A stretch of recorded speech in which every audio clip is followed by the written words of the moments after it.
Thank you for tuning in to Life's Good. I am your host, Matthew Fitch, and today we are going to be doing a rear main seal on a 2012 Chevy Silverado 1500, and we're going to be also doing the oil pan gasket. You got the drive shaft out. It's just 4 11mm bolts, and then you can slide the drive shaft back and down, and it'll come out. And those 11mm bolts go to these caps that hold the U-joints in. Make sure you get a pan under here.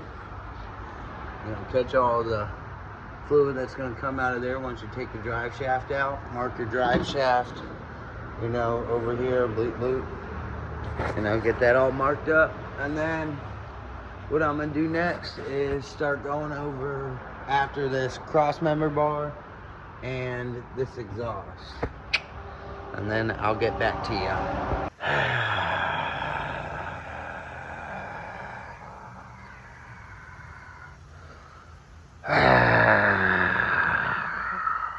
Well, I'll tell you what, we have snowballed down the hill.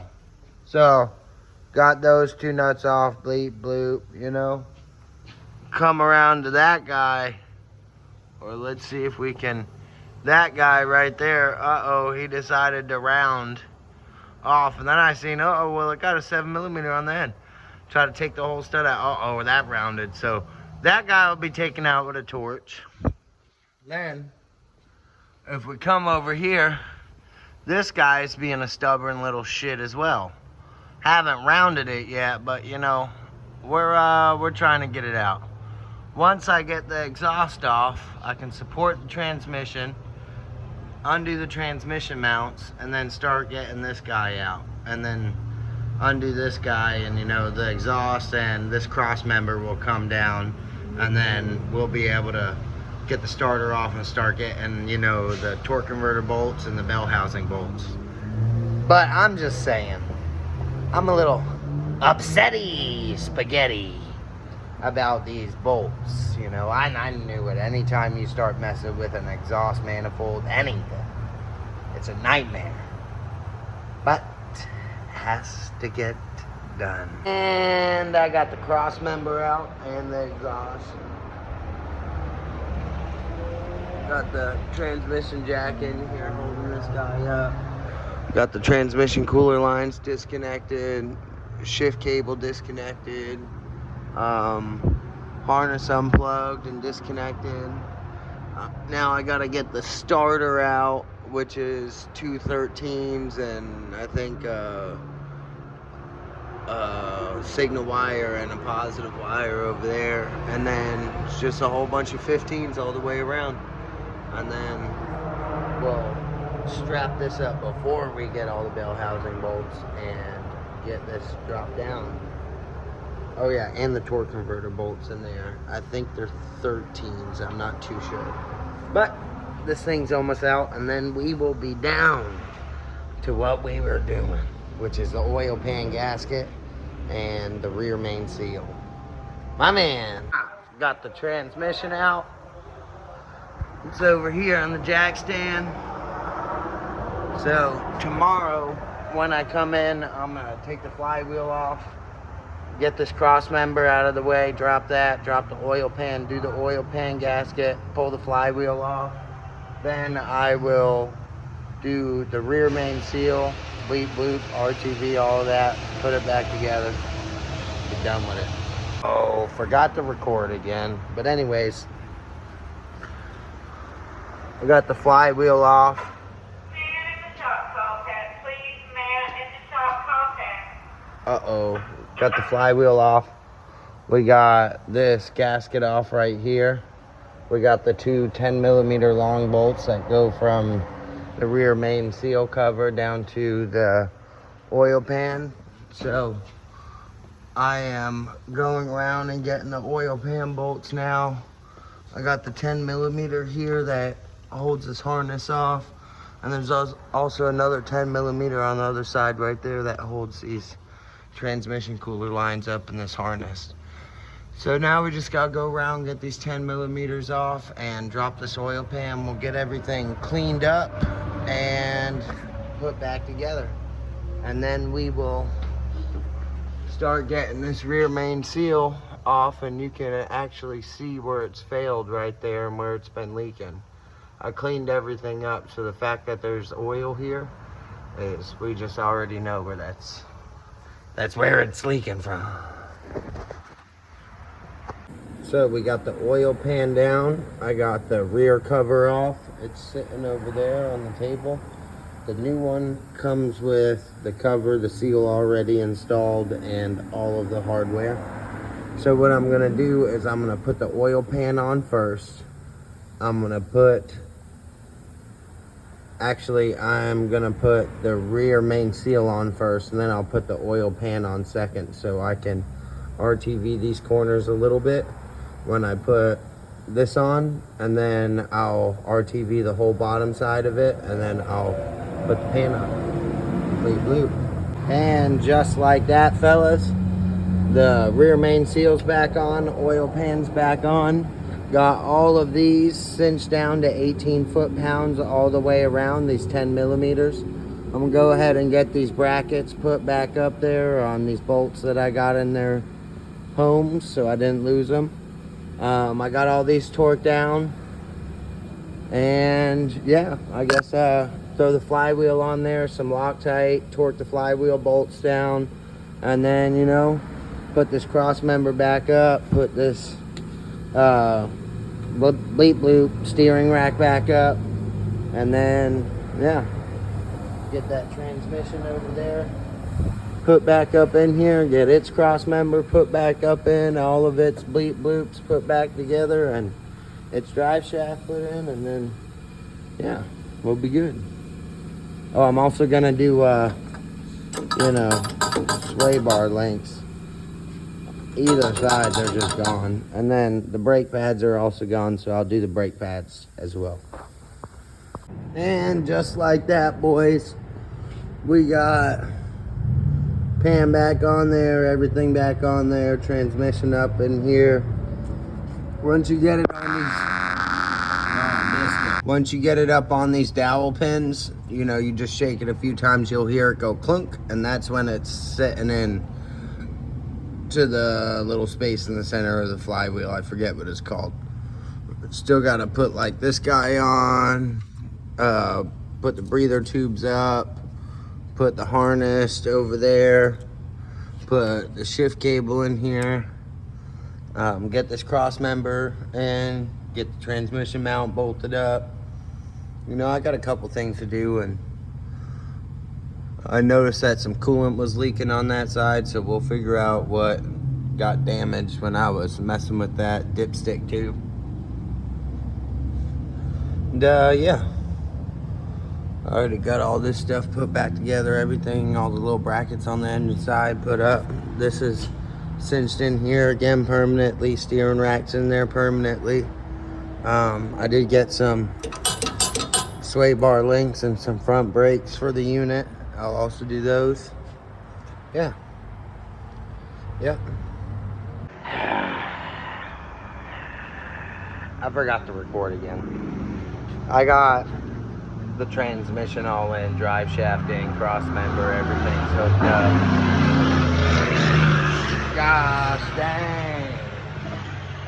There's a company called Bonner's that's right next to me, and they got the trashiest, loudest trucks. Anyways, I've already dug into here to do the valve cover gaskets. I'm gonna get the valve cover gaskets changed. I gotta fix this heater hose. I already got a connector here, so I'll cut this press fitting off and put the new connector with the hose clamp. Bleep bloop, that guy's done. I've already done the sway bar links. When I lift it back up in the air to do the brake pads, I will show you everything I've done under it. But I'm gonna go ahead and get this valve cover off. I already got the coil packs and all the electrical out of my way, and obviously one of these heater hoses is already broke, so I'm already up one. Let's go.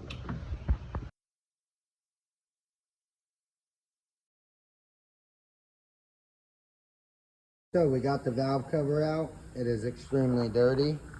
So we're gonna go ahead and clean it up, then clean ourselves up. Okay, now that we got ourselves cleaned up and our parts cleaned up, I already pulled this gasket, or it stuck to the head. So I didn't pull it, it just stuck to the head. So now that we got that all cleaned up and our channel all cleaned up, we will get our new gasket set right here. The good old Fel Pro. The gasket professionals. Anyways, we'll go ahead and also change out all these little gaskets in here that hold these in. All those little guys, we'll change out all of these. Make sure they're all golden, and yeah. I will throw you on a time lapse for that. Well, my time-lapse video sucked. But anyways, I got the gasket in there. We got all the new little rivet bleep bloops in there. So we're going to go ahead and put this cleaner, new gaskets, but still really gross unit back up in there. And then we'll hop over to the other side. My man. When I was saying I got a new heater hose fitting for that hose, it goes, you know, there's a little nipple right there and it broke right here. So you just cut that hose, the crimp fitting off of it, stick this down in there, hose clamp right here, bloop, put it back on there, wiggle it, pull, make sure it doesn't come off, golden. And boom, we got the driver's side out. We'll go like this. Wow.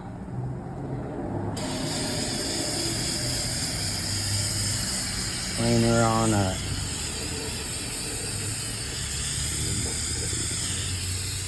Cleaner on up. Dirty girl.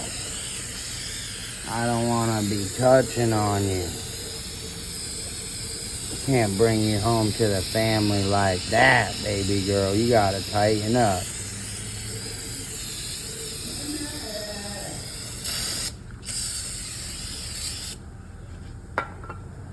Come on. Oh, gasket. Bloop. Bloop. Pull that guy off. Make sure we get that channel all cleaned out.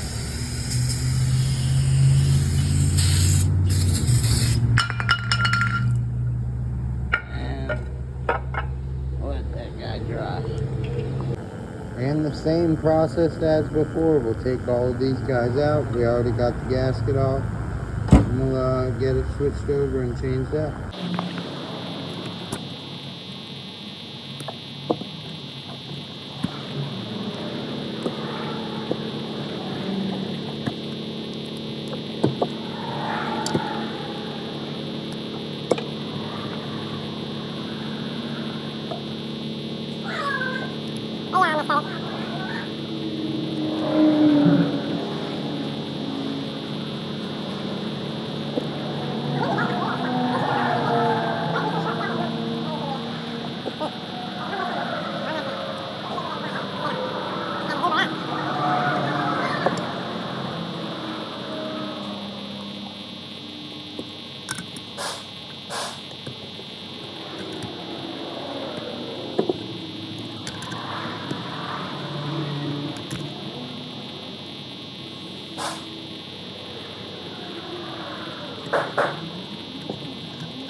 Just like that. We got the gasket in, all of our little grommets changed. Studs in there. We'll go ahead and This is a bad unit, the Arctic Air. You need to get yourself one. Mini shop cooler. You put it under the hood, bring it out into the yard with you, whatever. It's amazing. We'll get this back up in there. We'll tighten all those 8mm down. We'll put coil packs back on, bleep bloop, get all those 10s put down, get all the harness put back down and tighten down, get this alternator plugged back in, and we'll be golden.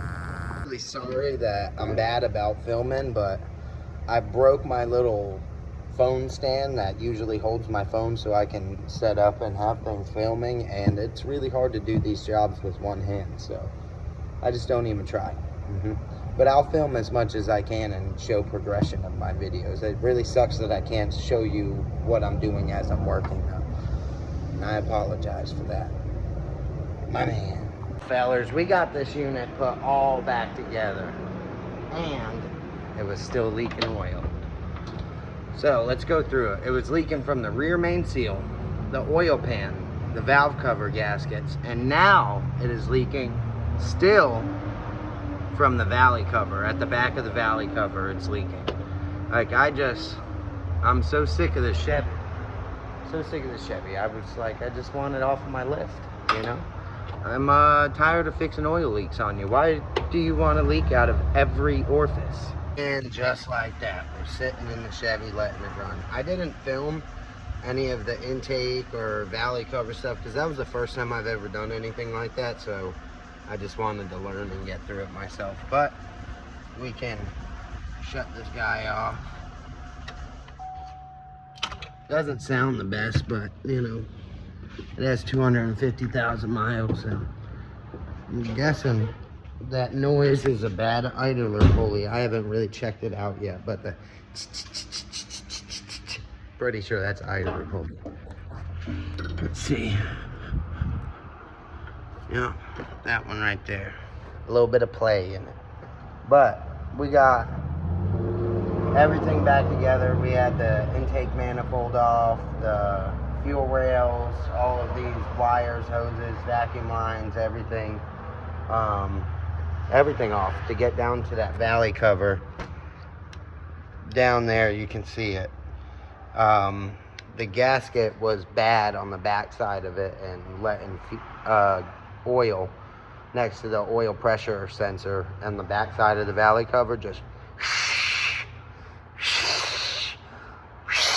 I mean, she was sending oil out of it, dude.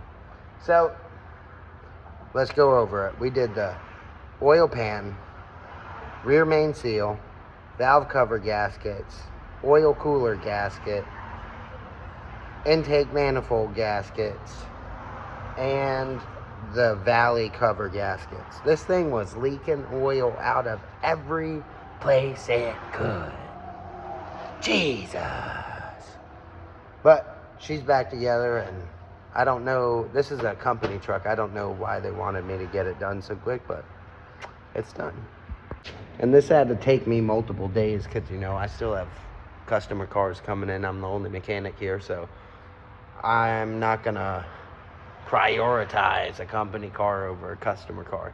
I make commission off of those customers, and I want to keep them happy, so maybe they keep a good name, a good taste in their mouth for my name, and they keep coming back, and I'll keep helping them out. But until then, I hope you enjoyed what you watched today, and maybe you learned something, or maybe you didn't because I didn't film anything. But remember, dream big. Sky's the limit. You can always accomplish your goals. And hit that subscribe button. I'm trying to get to 1,000 subscribers. Thank you. Have a good day. Right there, you can see all the wetness. And it's leaking down the back of the block.